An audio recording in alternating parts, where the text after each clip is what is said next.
Ciao ragazzi, li sentite questi rumori in sottofondo, i campanacci? Sono quelli delle manze che stanno tornando dall'alpeggio dopo 5 mesi di villeggiatura. Sono partite questa mattina intorno alle 9:30, 10 su da Forte Naole a 1600-1650 metri di altezza e stanno per arrivare qui alla tenuta dei Cervi, 900, 850, 900, quindi 700 metri di dislivello percorsi da questa sessantina di manze. Allora, è sempre affascinante vedere la transumanza, è una cosa che personalmente amo vivere, ma questa mattina quando eravamo là sopra, non è stato così semplice o scontato quello che abbiamo visto. Davide, no, no! Si sente l'eco ma niente vacche. Niente vacche. Dove possono essere andate? Secondo me sono andati in giù, saranno giù in fondo. Ma succede spesso così? Sì, si stanno preparando per andare a casa. Sono un po' anarchiche. Sì. Sono dispettose più che anarchiche. Perché le cerchiamo su e le levanno. E allora dai, ma comunque le troviamo prima o dopo. Ci sono le impronte, sono appena passate. Sarà o stanotte o stamattina presto, insomma, sono passate. Ora andiamo a vedere le impronte dove ci portano. Dobbiamo seguire le impronte, pensate. Sembri una guida indiana. È vero, Allora, ci sono le impronte fresche. Sembra una cavolata, ma perché le impronte non si piepa, sai? Abbiamo perso le vacche, Ugo. Che caro, siamo naule e le vacche li può essere di sora, le può essere chi a metà, che le buse grandi lì di drio, le facci che sia lì. E la ciocca se le è lì ferme, magari è un po' il tesoro, che non te le sente mia. Quindi bisogna rincorrere e cercarle. Adesso andiamo a vedere, ma le becchiamo, le cattenno altri, Vabbè, spero bene. Anche l'esperienza che me, dopo mette sera. Le 60 anni che vogliono le vacche. So tutto, Ugo. Ah, ti sei tutto? Tutto so. Ah, sei furbo, ti. Il cantiere, mio amico Ghiano.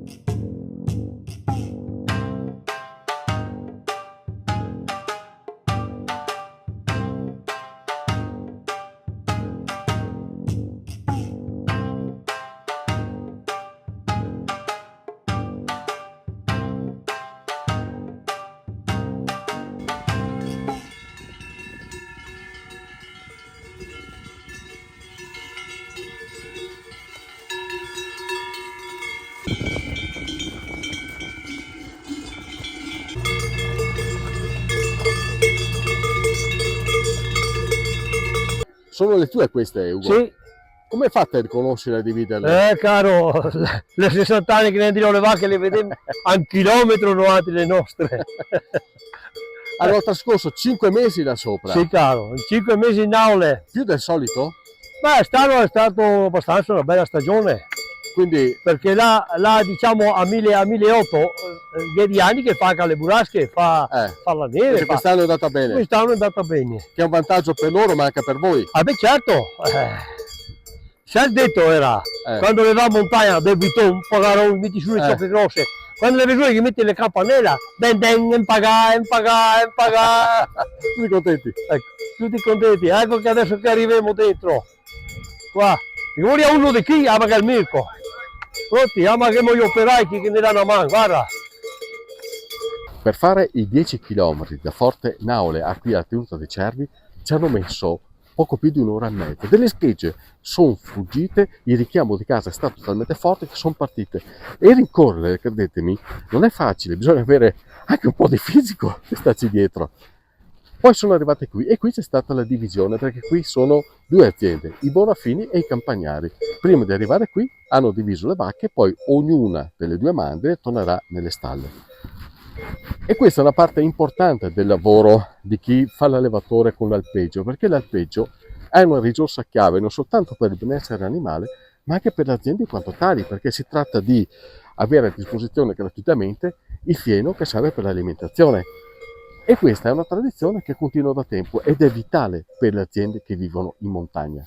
È un po' una fortuna avere a disposizione i pascoli allora. Beh, certo, per noi in montagna se non ci fossero i pascoli non potremmo resistere, perché in pianura fanno 4, 5, 6 tagli, cioè in montagna quando va bene fai il primo, il secondo e il pascolo, ma non tutti gli anni, perché ci sono degli anni che fai il primo taglio e dopo fai il pascolo. Cioè per noi se non ci fosse l'alpeggio non ci sarebbero neanche le macchine, non ci Certo. sarebbero neanche le persone perché non possono sopravvivere. Quante vacche avete voi, Ugo? Ne abbiamo sulle 200, intorno a 170, 180, tra quelli da latte, tra diciamo Certo. un po' tutte. È il quantitativo minimo per dare un certo tono all'azienda? Sì, perché cosa vuoi? Con poche fai poco. Una volta allevavano le famiglie diciamo, con una ventina di bestie da mungere e Certo. non avevano tutte queste esigenze. Adesso che la macchina, che il telefono, che la televisione, che tutte queste robe, adesso ho le esigenze, anche perché il costo della vita è più, Certo. adesso che vuole un centinaio, un'azienda che vuole un centinaio di mucche da mungere, Almeno. minimo, Certo. minimo per sopravvivere. Insomma, anche quest'anno siamo arrivati alla fine dell'alpeggio. Cosa prova un allevatore? Allora, la fine dell'alpeggio è un tipo di festa per noi, per chi ha la passione dei campanacci. Vedi come stamattina Stefano abbiamo fatto 1 chilometro per andare a prenderle, che erano già più comode verso Certo. casa, ma non c'è transumanza senza campanacci, Ah beh, anche sì, sicuramente. perché è un'emozione per noi, cioè, dopo stanno più unite, Certo. insomma è un po' di festa anche per loro, dai, Sì, che sicuramente. sentono il ritorno dalle ferie, ma comunque vanno a mangiare, ritornano a mangiare per breve, ma però l'erba ancora verde e poi fanno l'inverno in stalla.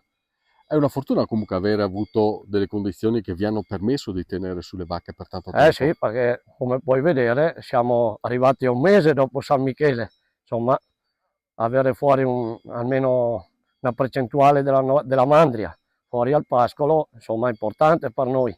Fare questi video sulla transumanza ha sempre un aspetto bucolico, affascinante, poetico se vogliamo, ma è un risvolto della medaglia che ne nasconde anche un altro, perché non sono tutte rose e fiori. Chi fa questo mestiere in realtà ha una vita dura, ma veramente dura, perché si tratta non solo di alzarsi presto la mattina, ma di fare i conti con un sacco di variabili ogni giorno che uno non immagina se non c'è dentro, perché avere dei capi in quota vuol dire andare a controllarli, vuol dire capire dove vanno, se qualcuno si ammala bisogna intervenire, ci sono un sacco di cose da tenere presenti.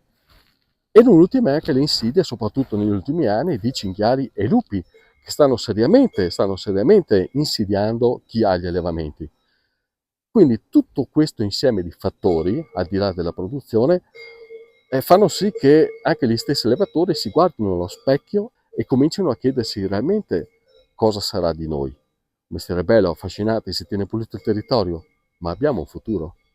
Sei tu e tuo fratello, Bonafini, sono anche loro giovani, tutti sui 30-40 anni. Cosa vuol dire per voi, giovani, portare avanti questo mestiere in cui c'è una difficoltà di ricambio generazionale?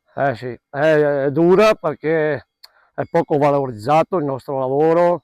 Dopo a volte siamo anche mal visti, cioè come sfruttatori degli animali, però non pensano che siamo anche dei manutentori della natura, del paesaggio, che se manchiamo noi in montagna cosa può succedere? Cioè, tutto incolto, rovi, spine, cioè invece fino che qualcuno raramente giovane come noi, come i Bonafini, come noi campagnari, cioè teniamo ancora duro, perché si può dire che teniamo duro perché comunque l'alpeggio non è che Certo. sia... Però uno potrebbe chiedervi chi ve lo fa fare visto che è così difficile?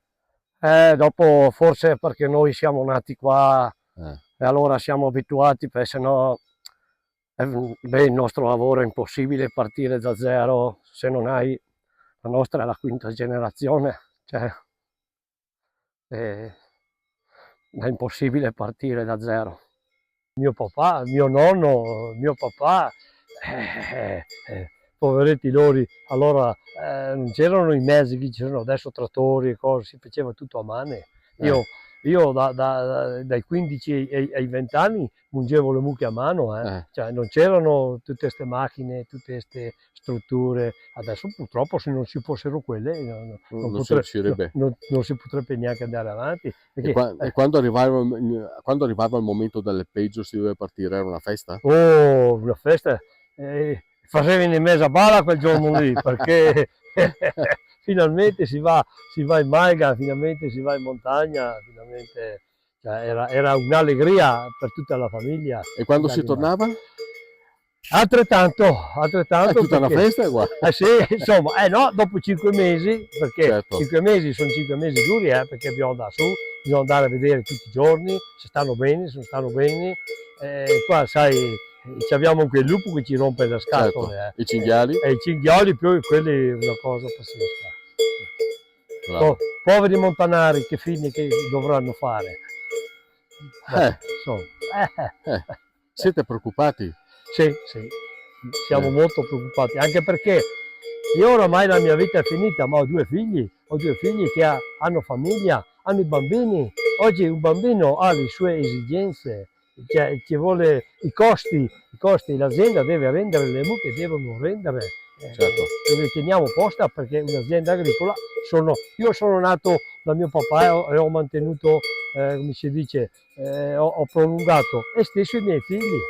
Certo. Speriamo che continuino. Speriamo sì, ma se non cambia qualcosa, non lo so, la vedo molto dura perché noi siamo gli agricoltori, siamo qui che spusa, siamo qui, però siamo quelli che producono le cose buone, le cose sane. A volte ci si dimentica che tutto arriva dalla terra. Esatto, a volte ci si dimentica che viene tutto dalla terra. La carne dalla terra, il latte, i formaggi, viene tutto dalla terra, è la terra che ci dà tutto questo. Certo. La fine della transumanza è un'altra festa, insomma, come ti ha detto Ugo. Ma quest'anno in particolare, Ugo, partì, non è mia l'unica festa questa. Perché ieri mi sa che hai ricevuto qualcosa, o sbaglio? Sì, ieri ho ricevuto il Maron d'Oro, Eccolo. il primo classificato del comune di San Giovanni di Montagna. Perché Ugo è anche un produttore storico, lui e la sua famiglia, produttore storico di marrone e di OP. E ricevere un riconoscimento del genere vuol dire fare prodotti al top. Sono un protagonista del consorzio, perché sono un fondatore del consorzio. Certo. Dopo abbiamo fatto la cooperativa, dopo abbiamo fatto il biologico, adesso purtroppo io sto invecchiando e va avanti i giovani, insomma, che c'ho mio figlio che è il presidente dei castanicoltori. Pensa Ugo che tu sei l'unico che può far girare i marroni d'oro però adesso. Sì, lo vedo tutti, sì, sì, purtroppo abbiamo preso il Maron d'Oro. Cioè, complimenti Ugo. Il Maron d'Oro, sì, noi che i cateni su che coltiviamo, però anche alle piante, perché chi ha fatto i marroni riesce alle piante. Certo. Sì. Però siete voi i custodi. Esatto. Ugo, grazie e complimenti per tutto. C'è ancora un weekend di festa, venite a trovarlo. E se vedete Ugo, andate a prendere i marroni da lui. Bene. Ma non ve li fa girare, ve li fa assaggiare. Ok? Va bene, grazie a tutti, saluti. Ciao ragazzi. Ciao.